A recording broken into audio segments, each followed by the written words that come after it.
기도하고 시작하겠습니다. 하나님, 오늘 누가복음 22장 세 번째 부분 합니다. 부디 저희 하나님 말씀 진리로 깨닫을 수 있도록 하여 주시고, 저희 마지막 때에 저희 몸을 저희가 하나님께서 주시는 누룩 없는 빵을 주님 앞에서 완전하게 되도록 먹을 수 있도록 허락하여 주시옵소서. 예수 그리스도 이름으로 기도드렸습니다. 아멘. 죄송합니다. 누가복음 22장 14절부터 20절까지 다시 같이 읽겠습니다. 시작.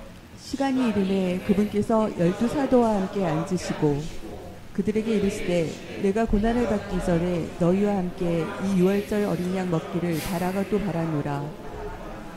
내가 너희에게 이르노니 그것이 하나님의 왕국에서 성취될 때까지 내가 다시는 그것을 먹지 아니하리라 하시고, 잔을 집으사 감사를 드리시고 이르시되 이것을 가져다가 너희 가운데서 나누라. 내가 너희에게 이르노니 하나님의 왕국이 임할 때까지 내가 포도나무 열매에서 난 것을 마시지 아니하리라 하시니라. 또 그분께서 빵을 집으사 감사를 드리시고 그것을 떼어 그들에게 주시며 이르시되 이것은 너희를 위하여 준 내 몸이라. 나를 기억하여 이것을 행하라 하시고, 저녁 식사 뒤에 잔도 그와 같이 하여 이르시되 이 잔은 너희를 위하여 흘린 나의 피로 세우는 새 상속 언약이라. 네. 6월절은 유대력으로 1월 14일, 그리고 우리 태양력으로는 3월 4일, 3, 4월 한 날에 저녁에 성전재단에 바친 6월절 양과 누룩 없는 빵을 함께 같이 먹는 날이죠. 지금 읽으신 말씀은 보통 사람들이 주님께서 마지막 6월절을 드신 사건이라 하는 말씀인데, 내용을 좀 정확하게 읽어보면은 주님께서 6월절 양과 누룩 없는 빵을 드셨다라는 말씀이 아니라 6월절 양과 포도즙으로 채운 잔을 받으시고 누룩 없는 빵과 포도즙으로 채운 잔을 주셨다라는 내용의 말씀이 되죠. 본래 6월절 날은 6월절 양과 누룩 없는 빵을 먹는 날인데, 누가복음엔 주님께서 6월절 날에 6월절 양과 누룩 없는 빵을 드시지는 않으시고 6월절 양은 받으시고 누룩 없는 빵은 떼어주셨다. 좀 이해하기 좀 애매하게 기록이 되어 있죠. 그런데 그 이유는 인간들에게 6월절은 제단에 바친 6월절 양과 누룩 없는 빵을 먹는 날이 맞지만은, 하나님께 6월절은 백성들이 바치는 6월절 헌물을 제단에서 받으시고 제단에 합당한 자를 하나님 왕국으로 받아들여 누룩 없는 빵을 떼어 주셔서 먹이기 시작하시는 날이니, 그래서 인간들과 6월절에 하시는 일이 다르죠. 제사장이 되고자 하는 사람의 경우에 6월절은 그가 바치는 6월절 헌물을 제단에서 받으시고, 그가 바친 헌물이 제단에 합당하면은 성소로 받아들여 성소에만 존재하는 누룩 없는 빵을 먹이기 시작하시는 날이 되는 것이고, 하나님 왕국의 백성이 되고자 하는 사람의 경우에는 그가 바치는 6월절 헌물을 제단에서 받으시고, 그가 바치는 6월절 헌물이 제단에 합당하면은 하나님 왕국 안으로 받아들여 하나님 왕국에만 존재하는 죄로 부풀려지지 않은 말씀을 먹이기 시작하는 날이 되는 것이죠. 그래서 주님께 6월절은 인간들처럼 6월절 양과 누룩 없는 빵을 먹는 날이, 드시는 날이 아니라 지금 읽으신 누가복음 말씀처럼 6월절 양을 받으시고 누룩 없는 빵을 떼어주어 먹이시는 날이 되는 게 맞는 거예요. 14절부터 20절까지의 말씀은 주님께서 6월절에 유월절을 예비한 자들로부터 유월절 양과 포도즙으로 채운 잔을 받으시고 누룩 없는 빵과 포도즙으로 채운 잔을 제자들에게 나누어 주셨다라는 말씀인데, 어떤 의미를 갖고 있는지 정리를 해보면은 여러분들 가지고 계신 교재 표 1과 같아요. 표 1의 좌측 부분 먼저 보시죠. 누가복음 말씀에서 주님께서 유월절을 예비한 자들로부터 유월절 양과 포도즙을 채운 잔을 받으셨다라고 하셨는데, 이는 백성들이 성전 제단에 가지고 나와 바친 대속 헌물을 주님께서 받으셨음을 상징하고 있는 것이죠.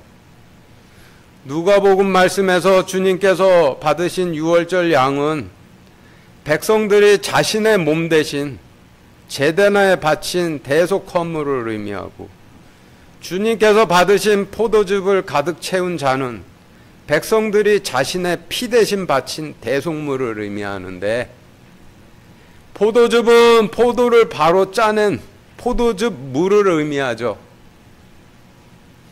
성경에서 노아의 홍수 이후로 물은 하나님의 심판을 상징하니, 포도즙 물은 하나님의 심판의 약속을 상징하고, 잔은 성경에서 토기장이라 하신 하나님께서 흙으로 빚으신 사람을 상징하니, 포도즙 물을 가득 채운 잔이라 하심은 하나님 심판에 대한 두려움으로 완전히 채워진 사람을 의미하게 되겠죠.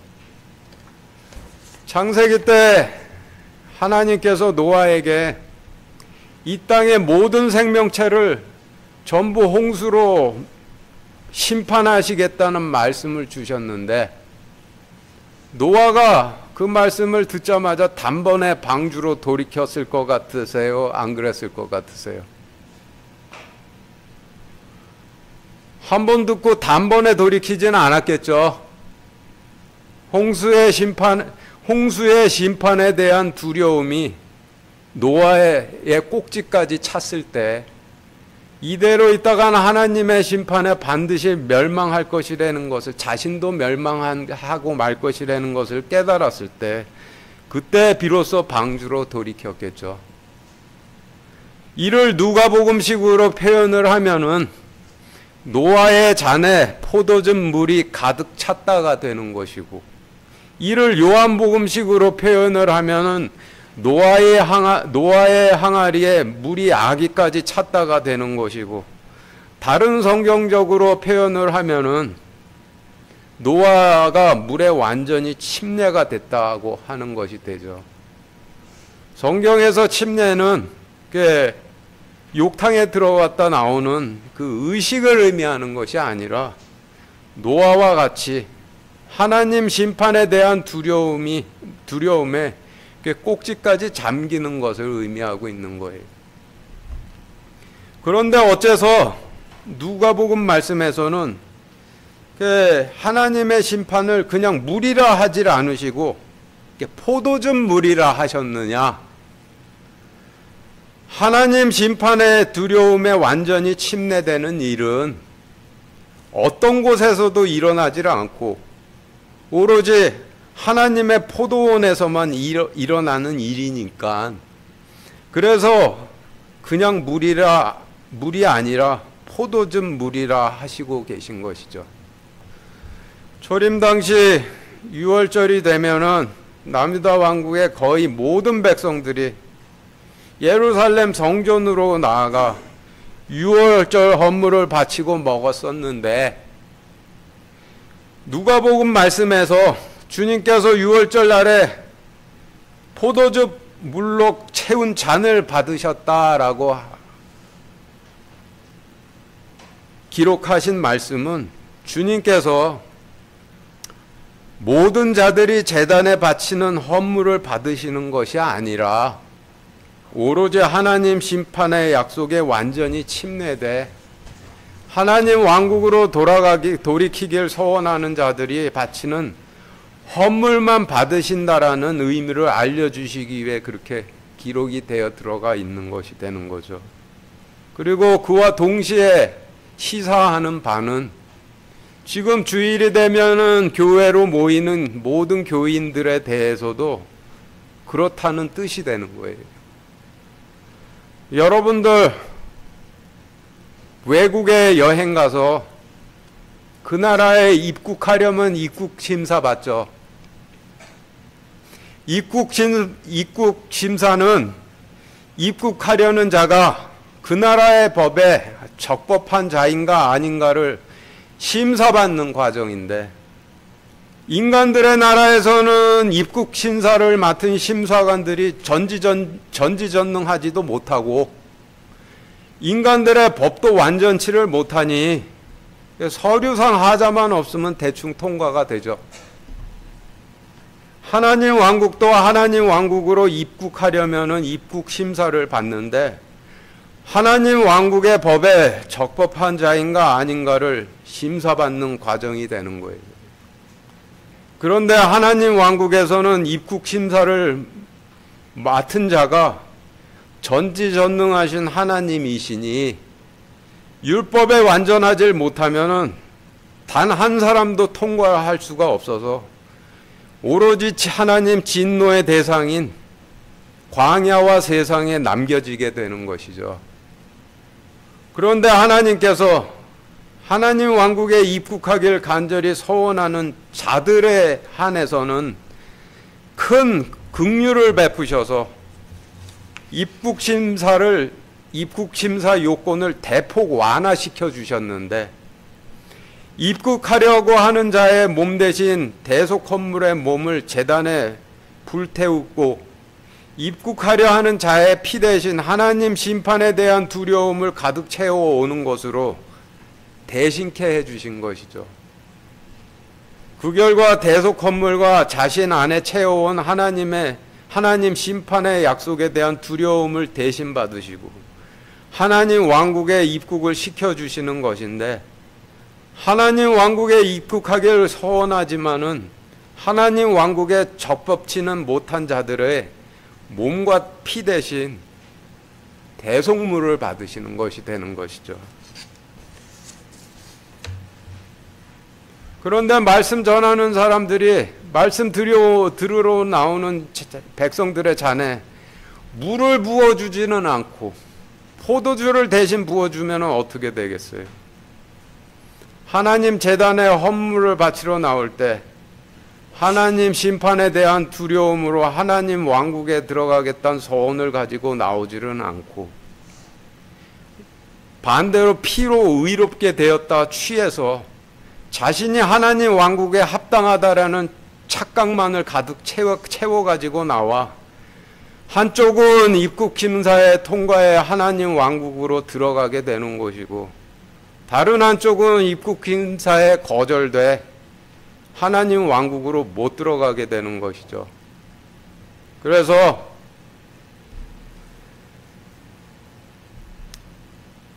하나님께서 자신들의 잔에, 자신 앞으로 나오는 자들이 자신들의 잔에 하나님의 심판의 두려움을 알게 하는 물 대신 피로 의롭게 되었던 포도주를 채워 제단 앞으로 나오는 불상사가 벌어지지 않도록 하시기 위해 하나님 왕국 입국 심사관인 하나님께서 한 번은 시편에서, 다른 한 번은 계시록에서 두 번 걸쳐서 맹세의 말씀을 주셨는데, 자신들의 잔에 물 대신 피를 가득 채워 제단으로 나오면은 그들이 가득 채워 가지고 나온 피는 제단 밑에 전부 쏟아버리시고, 피를 담아온 잔들은 철장으로 전부 깨부셔버리실 것이라고 두 번에 걸쳐 맹세의 말씀을 주셨죠. 하나님께서 하나님 왕국으로 들어가길 소원하는 자들을 위해 자신의 몸 대신 대속 헌물을 제단에 불태우도록 하셨는데, 그 이유는 대속 헌물을 바치는 자의 몸이 부정해서이고, 대속 헌물의 피를 전부 제단에 쏟아버리게 하셨는데, 그 이유 또한 대속 헌물을 바치는 자의 피도 부정하기 때문이죠. 그래서 하나님께서 아무리 입국 심사 요건을 대폭 완화시켜 주셔서 하나님 왕국으로 받아들여 주셨다 하더라도 하나님 왕국에 있는 자들은 여전히 몸도 피도 부정한 상태에 있을 수밖에 없는 거예요. 그래서 하나님의 통치를 받기 원하는 자들에게 하나님께서 거하시며 통치하시는 하나님 왕국에 거하는 것은 허락하셨으되 하나님 왕국을 하나님께서 머무시는 성전과 몸과 피가 부정한 백성들이 거하는 하나님 왕국으로 엄격히 분리를 하셔서 자신의 백성들과 불편한 동거를 함께 하시게 되신 것이죠. 그런데 하나님의 소망은 자신과 영원히 함께 하기를 서원한 백성들과 불편한 동거를 계속 하시는 것이 아니라 그들을 아들 삼아 자신의 집으로 받아들이시는 것인데, 자신과 영원히 함께 하길 서원하는 백성들의 몸과 피가 부정하면은 어떻게 하셔야겠어요? 새 몸과 새 피를 주셔서 받아들이시는 방법밖에 없는 것이죠. 그렇다면은 새 몸과 새 피는 어떤 방법으로 어떻게 주시느냐? 여러분들 해외여행과 그 나라 입국 심사 거쳐서 입국을 하게 되면은 그 나라 음식 드시죠. 그 나라 땅에서 그 나라 씨를 뿌려 그 나라에서 자란 것으로 만든 음식을 먹는데, 그런데 이슬람 국가로 여행을 가서 한국에서 싸가지고 온 돼지고기 먹으면 어떻게 되겠어요? 영원히 추방돼서 두 번 다신 그 나라 입국 못하게 되는 거예요. 누가복음 말씀에서 주님께서 백성들로부터 유월절 양과 포도물로 채워진 잔을 받으시고 백성들에게 제자들을 통해 누룩 없는 빵과 포도물로 채워진 잔을 주셨는데, 누룩 없는 빵은 하나님 왕국에만 존재하는 음식이죠. 하나님 왕국의 땅에 하나님 약속의 씨가 뿌려져 하나님 왕국에서 자란 열매로 만든 음식이 누룩 없는 빵이 되는 거예요. 레위기 보시면은 하나님께서 모세를 통해 성전 성소 안에 있는 금 테이블 위에 누룩 없는 빵이 항상 보이도록 진열하라, 엄히 명하셨는데, 성전 성소에 누룩 없는 빵을 항상 보이게 진열하도록 하신 이유는 누룩 없는 빵이 하나님 왕국에서 먹는 음식이라는 뜻으로 그것을 나타내기 위해서 그렇게 명령을 하셨던 것이 되는 거예요. 해외여행과 그 나라에 입국을 하게 되면은 그 나라 땅에서 난 그 나라 음식을 먹듯이 하나님 왕국에 입국한 자들도 하나님 왕국으로 들어가면은 하나님 왕국에서 난 음식을 먹는데 그것이 누룩 없는 빵이 되는 거예요. 누룩 없는 빵에서 누룩은 죄와 거짓을 의미하고, 빵은 여러분들도 알다시피 말씀을 의미하니 누룩 없는 빵이라 하심은 죄와 거짓으로 부풀려지지 않은 말씀을 의미하게 되는 것이죠. 인간들이 음식을 먹는 이유는 그 음식 왜 먹어요? 몸이 되라고 먹는 것이죠. 음식에는 여러 가지 영양소들이 존재해 음식을 먹음으로 그 안에 있던 영양소들이 몸으로 흡수가 되면은 그것들이 내 몸을 형성하게 되는 것이죠. 그 음식이 내 몸이 되는 거예요. 누가복음 말씀에서 주님께서 누룩 없는 빵을 주시되 내 몸이라 하시며 주셨는데, 하나님 왕국에만 존재하는 누룩 없는 빵을 먹으라 주신 이유는 몸이 부정해 하나님 집으로 들어갈 수 없는 하나님 왕국 백성들에게 먹고 아버지 집에서 영원히 거할 수 있는 주님의 몸과 같은 완전한 몸이 되라고 주신 것이 되는 거예요. 그래서 누루 없는 빵이라 하신 죄와 거짓으로 부풀려지지 않은 말씀을 먹으면은 그것이 아버지 집에서 살아갈 영원히 사는 몸이 되는 거예요. 그리고 백성들로부터 받으신 포도즙 물로 채워진 잔을 제자들에게 주셨는데, 백성들이 바친 포도즙 물을 제자들에게 주신 이유는 제자들에게 혼인잔치에 가져다 주라고 주신 것이죠. 제자들이 쏟지 않고 그대로 혼인잔치에 가지고 가면은 혼인잔치의 포도즙 물이 포도주로 바뀌는데 하나님 심판의 약속에 대한 두려움이 백성들의 부정한 피를 대신할 생명의 피가 될 것이라는 그런 의미가 되는 거예요. 그래서 누가복음 말씀에서 주님께서 누룩 없는 빵과 포도즙 물로 채워진 잔을 주셨다라는 의미는 하나님 집에서 영원히 살아갈 새로운 몸과 새로운 피를 주셨다라는 뜻이 되는 거예요. 지금까지의 설명을 다시 간략하게 정리를 해보면은 부정한 몸과 부정한 피를 가졌지만은 하나님 왕국에 입국하길 소원하는 자들을 위해 그들의 부정한 몸과 부정한 피 대신 유월절 양의 몸과 포도물로 가득 채워진 잔을 받으시고 하나님 왕국으로 받아들이시는데, 이는 대속 헌물의 몸과 하나님 심판의 약속에 대한 두려움을 대신 받으시고 하나님 왕국으로 받아들여 주시기 위해서 그렇게 하신 것이 되는 것이죠. 그리고 하나님 왕국으로 받아들이신 후에는 누룩 없는 빵과 포도즙으로 채워진 잔을 주셨는데, 그 이유는 부정한 채로 하나님 왕국으로 받아들이신 백성들의 몸과 피를 하나님 집에서 영원히 거할 수 있는 몸과 피로 바꿔주시기 위해 주신 것이 되는 거예요. 19절 20절 다시 같이 읽겠습니다. 시작. 또 그분께서 빵을 집으사 감사를 드리시고 그것을 떼어 그들에게 주시며 이르시되 이것은 너희를 위하여 준 내 몸이라. 나를 기억하여 이것을 행하라 하시고 저녁 식사 뒤에 잔도 그와 같이 하여 이르시되 이 잔은 너희를 위하여 흘린 나의 피로 세우는 새 상속 언약이라.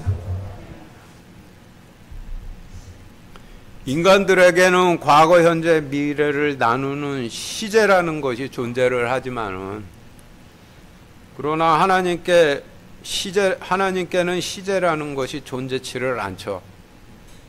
제가 설명을 드리다 보면은 혼란을 피하기 위해서 구약이건 신약이건 어느 한쪽의 기준을 정해 설명을 드리다 보니 구약 따로 신약 따로인 것처럼 이렇게 오해를 하실 수가 있는데, 하나님 말씀은 전부 이중 플롯으로 기록이 되어 있어서 구약이건 신약이건 전부 동일하고 공정하게 적용이 되도록 기록이 되어 있는데, 이와 같음이 하나님의 공의가 되는 거예요.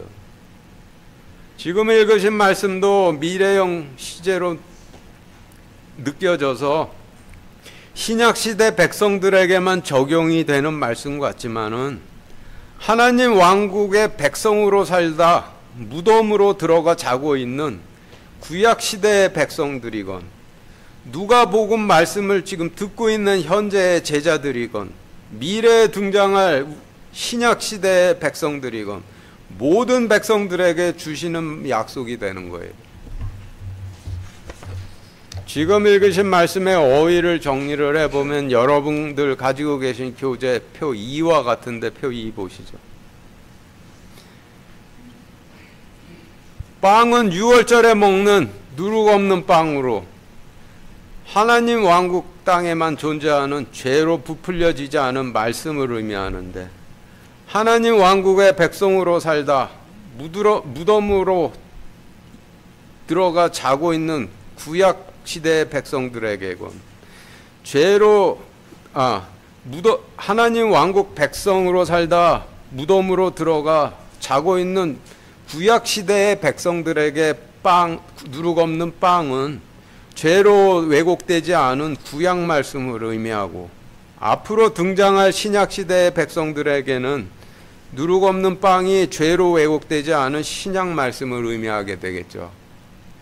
그리고 너희를 위하여 준 내 몸이라 하심은 너희가 아버지 집으로 들어갈 수 있도록 십자가 제단에 바쳐줄 내 몸이라 하시는 의미이고, 이것을 행하라 하심은 구약시대의 백성들에게건 신약시대의 백성들에게건 하나님 왕국으로 들어온 백성들에게 누룩없는 빵이라 하시는 죄로 부풀려지지 않은 말씀을 나눠주고 먹는 일을 행하라 하시는 의미가 되는 것이고, 저녁 식사 뒤에란 곧 어둠의 권세가 찾아오는 마지막 때에 제단의 헌물을 받으신 후에란 뜻이고, 잔은 포도즙 물로 가득 채워진 잔을 의미하고, 너희를 위하여 흘린 피라 하심은 부정한 피를 가지고 있지만은 하나님 왕국으로 들어온 자들을 하나님의 집으로 들여보내시기 위해 십자가 제단에 흘리신 피란 뜻이고, 과거의 상속 언약인 구약은 하나님 왕국 땅을 상속해 주시고 통치자가 되어 주시겠다는 언약이었으니, 새로운 상속 언약은 아버지 집 땅인 성령님을 상속해 주시고 아버지가 되어 주시겠다는 언약이 되는데, 구약시대의 백성들이 먹었던 모세 오경이건 신약시대의 백성들이 먹고 있는 신약 말씀이건 전부 주님의 몸이어서 먹었던 자들에겐 구약시대에 속하건 신약시대에 속하건 아버지 집 땅인 성령님을 상속해 주시고 아버지가 되어 주시겠다는 언약이 되는 것이죠. 시제하고는 전혀 상관이 없는 말씀이 되는 거예요. 그래서 지금까지의 설명을 19, 20절 말씀에 대입해 정리를 해보면은 여러분들 가지고 계신 교재 표 3과 같이 정리가 되는데, 표 3 보시죠.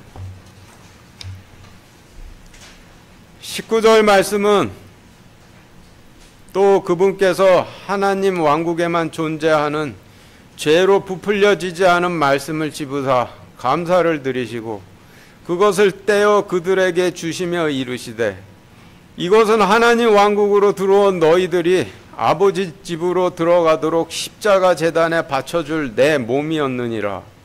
나를 기억하여 죄로 부풀려지지 않은 말씀을 나누어 주고 먹는 일을 행하라 하시고, 곧 어둠의 권세가 찾아오는 마지막 때에 제단의 헌물을 받으신 뒤에 포도즙 물로 가득 채워진 잔도 그와 같이 하여 이르시되, 포도즙으로 가득 채워져 온 잔은 하나님 심판의 약속에 대한 두려움을 가득 채워 하나님 왕국으로 들어온 너희를 위하여 십자가 제단에 흘릴 나의 피로 세우는 하나님 집 땅인 성령님을 상속해 주고 아버지가 되어 주겠다는 새 언약이라 라고 하시는 의미가 되는 것이죠. 지금까지의 말씀을 통해 보면은 존 필립스가 쓴 책 같은 것이 아버지 집에 영원히 살게 될 몸이 될 수도 없는 것이고, 여러분들의 사회성을 씻어내지 못하도록 하는 피로 구원받았다라는 교리가 아버지 집에서 영원히 살게 될 몸의 피도 될 수 없다라는 말씀이 되는 것이죠. 오로지 하나님 심판에 대한 두려움을 알게 하는 죄로 부풀려지지 않은 성경 말씀만 아버지 집에서 영원히 사는 몸도 되고 피도 된다라는 그런 뜻이 되는 거예요. 21절부터 23절까지 같이 읽겠습니다. 시작. 그러나 보라, 나를 배반하여 넘기는 자의 손이 나와 함께 상위에 있도다. 진실로 사람의 아들은 정해진 대로 가거니와 그를 배반하여 넘겨주는 그 사람에게는 화가 있으리로다 하시니 그들이 자기들 중에 이런 일을 행할 자가 누구일까 하고 자기들끼리 묻기 시작하더라. 지금 읽으신 말씀의 어휘를 정리해 보면 여러분들 가지고 계신 표 4와 같은데, 표 4 보시죠. 보라 하시면 눈을 뜨라 하시는 의미이고, 21절에서 나를 배반하여 넘긴다라 하신 부분에서 나라 하심은 앞에서 누룩이 들어가지 않은 빵을 집으시고 나의 몸이라 하셨으니, 구약 시대에는 구약 말씀을 의미하고 신약 시대에는 신약 말씀을 의미하겠죠. 여러분들 가지고 계신 교재표 5 보시죠. 성경 보시면 손가락, 손, 팔이라는 단어들이 많이 나오는데 그 의미를 좀 정리를 해보면은 손가락은 하나님의 사랑을 상징하는데 하나님께서 돌판에 손가락으로 계명을 써주신 이유로 성경에서 손가락은 하나님의 사랑을 상징을 하죠. 그리고 성경에서 손은 하나님의 통치를 상징하는데 인간들에게는 하나님이 보이시지도 않으시고 하나님의 음성이 들리지도 않으니까 하나님의 음성을 들을 수 있는 모세를 하나님께서 세우시고 그의 손에 지팡이를 들게 하셔서 백성들을 이끌게 하셨는데 그 이후로 성경에서 손은 하나님의 통치인 대제사장들의 손에 들려있는 지팡이를 상징하고 있는 것이 되죠. 보통 이방 왕국 통치자들은 자신의 백성들을 이끌 때 칼과 몽둥이와 채찍을 들고 이끌지만은 하나님께서는 대제사장을 세우시고 그의 손에 지팡이를 들게 하셔서 백성들을 이끄시니 하나님 왕국의 대제사장들의 손에는 지팡이가 들려 있어야 맞죠. 그런데 뒤에 보시면은 제사장들이 주님을 잡으러 올 때 지팡이를 들고 오지를 않고 칼과 몽둥이를 들고 오죠. 그 말씀이 시사하는 바는 그들이 하나님 왕국의 제사장들이 아니라 이방 왕국의 제사장들이 되었다라는 뜻이 되는 거예요. 그리고 마지막으로 성경에서 팔은 하나님의 권능을 상징하는데 칼을 들고 이방인들과 전쟁할 때 먼저 나가서 싸우시는 하나님의 권능을 상징을 하죠. 그래서 나를 배반하는 손이라 하심은 지팡이를 들고 있어야 할 손에 칼과 몽둥이를 든 대제사장의 손을 의미하고 그리고 주님께서 드시는 상위라 하심은 제단을 상징하고 정해진 대로라 하심은 구약 성경에 이미 기록되어져 있는 대로라고 하시는 의미가 되죠. 그래서 지금까지의 설명을 21, 22, 23절 말씀에 대입을 해 정리를 해보면은 여러분들 가지고 계신 교재의 표 6과 같이 정리가 되는데 21절부터 보시면은 그러나 눈을 뜨라 말씀을 배반하여 넘기는 제사장이 나와 함께 제단 위에 있도다. 진실로 메시아는 성경에 기록되어진 대로 가거니와 그를 배반하여 넘긴 대제사장에게는 화가 있으리로다 하시니 그들이 자기들 중에 이런 일을 행할 자가 누구일까 하고 자기들끼리 묻기 시작하더라 라는 의미로 정리가 되죠. 23절에서 제자들이 자기들 중에 누가 주님을 배반하여 넘길까 자기들끼리 묻기 시작하였다 하셨는데 제자들은 주님의 말씀을 항상 반대로만 알아듣죠. 제자들이 주님께서 21절에서 나를 배반하여 넘기는 자의 손이 나와 함께 상위에 있도다 라고 하시는 말씀을 자기들 중에 누군가가 주님을 배반할 것이라고 알아들었다라면은 그 21절 말씀은 그런 뜻으로 하신 말씀이 아니라는 뜻이 되는 거예요. 그래서 21절에서 나를 배반하여 넘기는 손이라 하심은 가룟 유다를 가리켜 주신 말씀이 아니라 전 구약 시대 동안 말씀을 싸구려로 팔아먹었던 모든 말씀 전하는 사람들을 가리켜서 하신 말씀이 되는데, 구약 시대 때는 제사장들이 되고 교회 시대 때는 목사들이 되는 것이죠. 24절 같이 읽겠습니다. 시작. 그분께서 자기들 중에 누구를 가장 큰 자로 여기실까 하는 일로 그들 가운데 또한 다툼이 있음에. 지금 읽으신 말씀은 주님께서 왕이 되셨을 때 누구를 또 꼭대기 자리에 앉혀주실까 하는 문제로 다퉜다라는 말씀인데, 주님을 따르기 전 제자들의 직업들이 어부 세리 같은 직업들이었죠. 유대 왕국의 백성들이라면은 모세 때로부터 상속받은 농사지을 땅이 있어서 농사를 짓는데 그 어부일이나 세리 일을 하고 있었다라고 하면은 제자들이 원래는 성전에서 하나님 섬기는 일을 해야 할 레위 지파 사람들이었는데 그 성전에서 쫓겨난 집안 사람들이었다라는 뜻이 되는 것이죠. 본래 성전에서 하나님을 섬기는 일을 하던 제자들이 본래 성전에서 하나님을 섬기는 일을 하던 레위 지파 사람들이었는데, 부모 세대였건 조부모 세대였건 아니면 좀 더 윗세대였건 성전 꼭대기에 앉아서 성전 주인 행세를 하는 대제사장에게 미운 털이 박혀서 성전에서 쫓겨나게 됐는데, 레위 지파 사람들은 상속받은 땅이 없으니 먹고 위에 성전에서 쫓겨나면은 먹고 살기 위해 할 수 있는 일이 땅 없이도 할 수 있는, 상속받은 땅 없이도 할 수 있는 어부나 세리 같은 일밖에 없는 것이죠.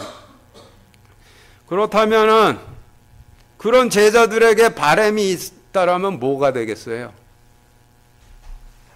당연히 본래 자신들의 부모 세대였건 조부모 세대였건 그보다 윗세대였건 자신들이 쫓겨난 자리를 회복하는 것이 그들의 당연한 바람이 되겠죠. 그런데 그런 사연을 가지고 있는 제자들이 주님께서 자기들 중에 누구를 가장 큰 자로 여기실까 하는 일로 다퉜다라면은 그 뜻은 주님께서 헤롯과 같은 왕이 되셔서 자신들의 잃어버렸던 자리가 회복된다라면은 그때 누가 가야바나 안나스 같은 대제사장 자리를 차지할 것인가를 놓고 다퉜다라는 뜻이 되는 거예요. 그러면 어째서 주님을 따르는 제자들이 대제사장 자리를 그토록 탐을 내 서로 차지하겠다고 다퉜느냐? 그 이유를 알아보기 위해서 그 이유는 25절에 기록되어 있는데 25절 같이 읽겠습니다. 시작. 그분께서 그들에게 이르시되 이방인들의 왕들은 그들에게 주인된 권리를 행사하며 또 그들에게 권위를 행사하는 자들은 은인이라 불리나. 지금 읽으신 말씀의 어휘를 정리를 해보면 여러분들 가지고 계신 교재표 7과 같은데, 이방인들의 왕이라 하심은 말씀을 배반하여 넘기고 성전 꼭대기에 앉아있는 대제사장을 의미하고, 권리라 하심은 백성들이 바치는 11조와 헌물을 받을 수 있는 대제사장의 권리를 의미하는데, 그런데 그냥 권리라 하지를 않으시고 주인된 권리라라고 수식어가 붙으므로 말씀을 배반하여 넘기고 자신이 성전 주인이신 하나님 자리에 앉아 백성들이 하나님께 바치는 11조와 헌물을 착복해 막대한 부를 축적하는 권리를 의미하겠죠. 그리고 권위라 하심은 대제사장이 율법으로 재판을 하는 대제사장 권한인 사법권을 의미하는데, 그런데 재판을 공의로 하지를 않고 자신의 이익을 따라하면 하나님을 따르는 반대 세력들을 숙청하는 무소불위의 권력이 되어버리는 것이죠. 그래서 25절에서 주님께서 주인된 권리와 권위라 하심은 말씀을 배반하여 넘긴 대제사장들이 하나님 자리에 앉아 차지한 막강한 부와 권력을 의미하는 것이 되죠. 그래서 지금까지의 설명을 25절 말씀에 대입해 정리를 해보면은 여러분들 가지고 계신 교재 표 8과 같이 정리가 되는데, 표 8 보시죠.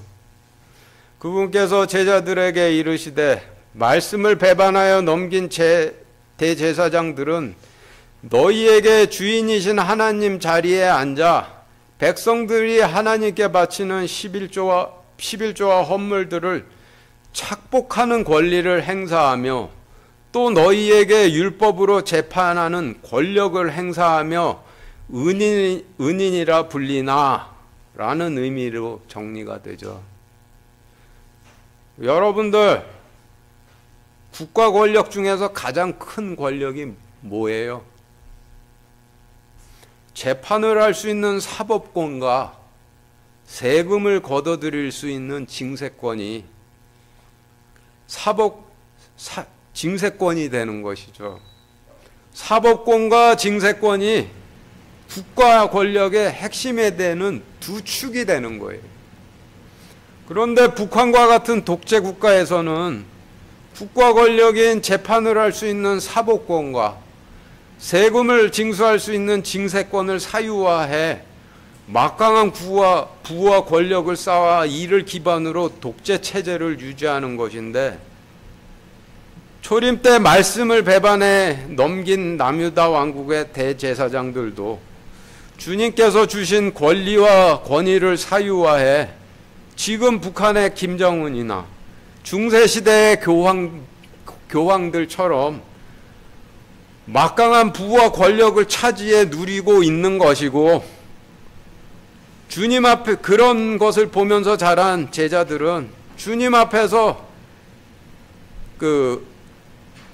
그리고 주님 앞에서 누가 가장 큰 자, 주님께서 누구를 가장 큰 자인가로 여기실까 다퉜던 제자들은 그런 대제사장들이 누리는 부와 권력의 눈이 뒤집혀서 주님께서 헤롯과 같은 왕위에 앉으시면은 서로 자신이 부와 권력을 독점하는 대제사장 자리에 앉겠다 다퉜던 것이 되는 것이죠.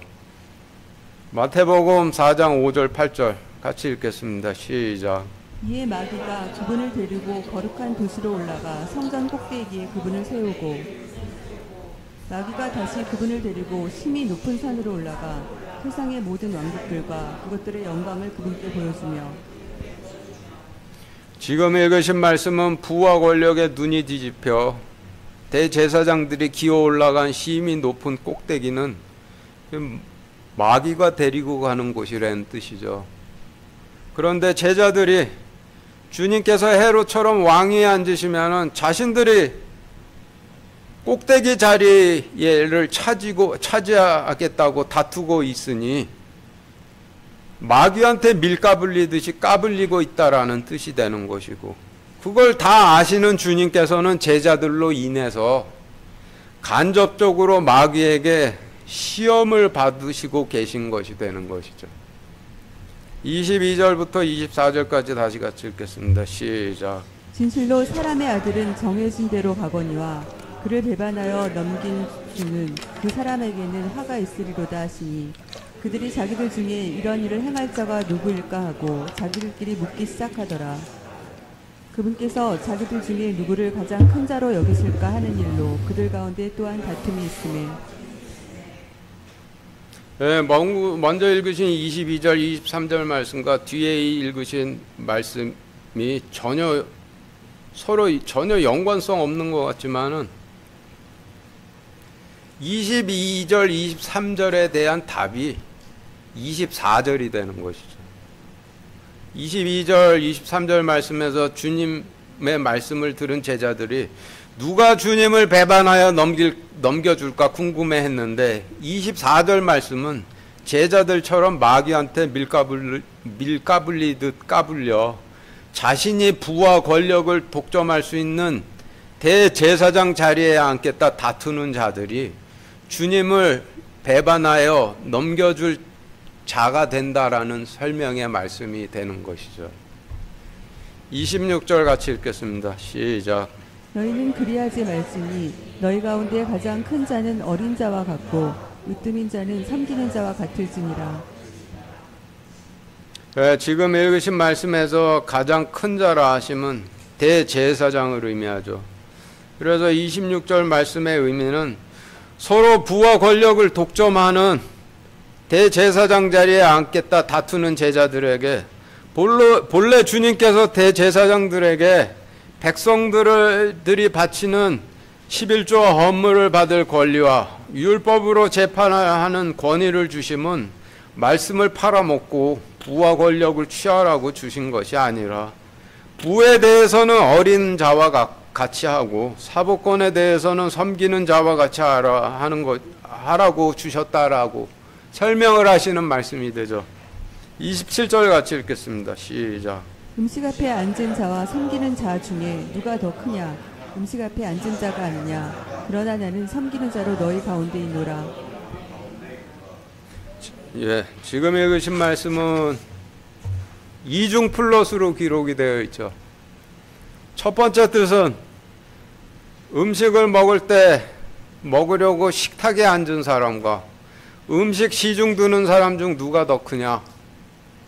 식탁에 앉아 음식을 먹는 자가 더 큰 자가 아니냐라고 하시는 뜻이고, 두 번째 뜻은 성경에서 음식은 누룩 없는 빵인 말씀을 상징하니 말씀을 먹으려고 앉은 자와 말씀을 전해주고 그들의 잔에 물을 부어주는 자 중에 누가 더 크냐라고 물으시는 뜻이 되죠. 이어서 그러나 나는 섬기는 자로 너희 가운데 있노라 하시면 나는 말씀 앞에 앉은 너희에게 말씀으로 섬겨주고 너희 잔에 물을 부어주는 대제사장으로 있노라 하시는 뜻이니 27절 말씀의 전체적인 의미는 대제사장은 성전 꼭대기에 앉아 섬김을 받고 권력을 휘두르는 자가 아니라 말씀으로 섬기고 백성들의 잔에 물을 채워주는 자가 대제사장이라 하시는 뜻이 되는 것이죠. 28절부터 30절까지 같이 읽겠습니다. 시작. 너희는 내가 시험들을 당할 때에 항상 나와 함께한 자들인즉 내 아버지께서 내게 맡기신 것 같이 나도 너희에게 한 왕국을 맡기어 너희가 내 왕국에서 내 상에서 먹고 마시게 하며 또 왕자에 앉아 이스라엘의 12지파를 심판하게 하리라 하시니라. 네, 지금 읽으신 말씀의 어휘를 정리해 보면 여러분들 가지고 계신 교재표 9와 같은데 28절에서 시험 당할 때라 하시면 제사장들이 사탄에게 까불려져 서로 성전 꼭대기 자리에 앉겠다 다투다가 말씀께서 넘겨지는 시험을 당하실 때라는 뜻이 되는 것이고, 한 왕국이라 하시면 하나님 왕국을 의미하고, 내 상이라 하시면 십자가 제단을 의미하고, 먹고 마시게 하며라 하시면 백성들이 십자가 제단으로 나와 바치는 누룩 없는 빵과 포도즙 물로 가득 채운 잔을 받을 권리를 주며라고 하시는 의미이고, 왕좌에 앉아라 하시면 대제사장 자리에 앉음을 의미하고, 심판하리라 하시면 심판하게 하리라 하시면 나의 말로 재판하는 권위를 주리라 하시는 뜻이 되죠. 그래서 지금까지의 어휘에 대한 설명을 28, 29, 30절 말씀에 대입해 정리를 해보면은 여러분들 가지고 계신 표 식과 같이 정리가 되는데, 28절 말씀은 너희는 내가 제사장들이 사탄에게 까불려져 성전 꼭대기 자리를 차지하겠다 다투다 배반하여 넘겨지는 시험을 당할 때 나와 함께한 제사장들인즉 내 아버지께서 내게 맡기신 것 같이 나도 너희에게 한 왕국을 맡겨 내가 내 왕국 십자가 제단에서 백성들이 바치는 누룩 없는 빵과 자신들의 잔에 채운 포도즙 받을 권리를 주며 또 대제사장 자리에 앉아 이스라엘 12지파를 재판하는 권위를 주리라 라고 하시는 뜻으로 정리가 되는데, 말씀을 배반하여 넘긴 제사장들 다 버리시고 제자들을 대제사장들로 세우시겠다라는 의미이죠. 마치겠습니다.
기도하겠습니다. 하나님, 오늘 누가복음 22장 말씀을 통해서 또 하나님 말씀 안에 숨겨져 있던 진리들을 깨닫게 하여 주셔서 감사드립니다. 하나님께서 출애굽기 말씀을 통해 출애굽기에 기록되어 있는 6월절에 관한 말씀을 통해서 마지막 때를 상징하는 6월절에 누룩 있는 빵을 먹는 자들은 반드시 죽으리라고 하셨는데, 하나님의 백성들이 누룩 없는 빵을 먹을 수 있도록 허락하여 주시옵소서. 그리고 그것을 먹되 7일 동안 완전하게 되도록 먹으라고 하셨는데, 또한 그와 같이 인도하여 주시기를 우리 주 예수 그리스도 이름으로 기도드렸습니다. 아멘.